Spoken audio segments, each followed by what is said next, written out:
This is a rant I just wrote titled, Fuck Me Too, Seattle Says Pimp Our City. It's official. Seattle has lost its goddamn motherfucking mind.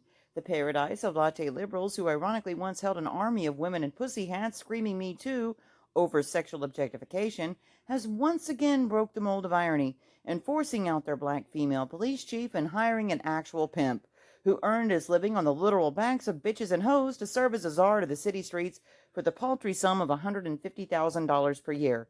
Apparently, Seattle city officials were impressed with Andre Taylor's attempt to extort $2 million from local taxpayers in return for the removal of Chaz turned Chop. Nothing quite says diplomacy like give us our money, bitches, and then we'll leave in peace. What an excellent choice Seattle has made to quiet the fears of residents awaking in the middle of the night to mobs chanting, your property is ours now, 'cause of reparations.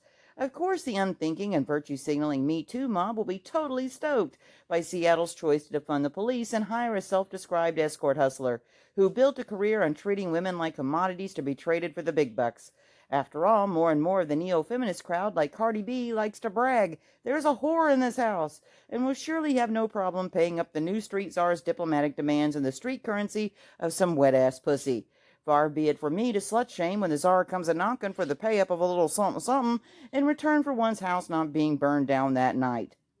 At this point, I'm ready for the San Andreas Fault to quake and tremble in ways that will hopefully drop the entire West Coast into the Pacific Ocean, as California, Oregon, and Washington states repeatedly compete for the supreme position of being the most self-entitled, spoiled, rotten, and tantrum-throwing bastard stepchild that hate America and most Americans in full reciprocity do not want. The communist left already want to burn it down. I just want to drown it out. But if burning it down is the only option, then I'm all for turning Wiccan and working some magical hocus-pocus that invokes the ancient volcano gods to blow the big one at Yellowstone.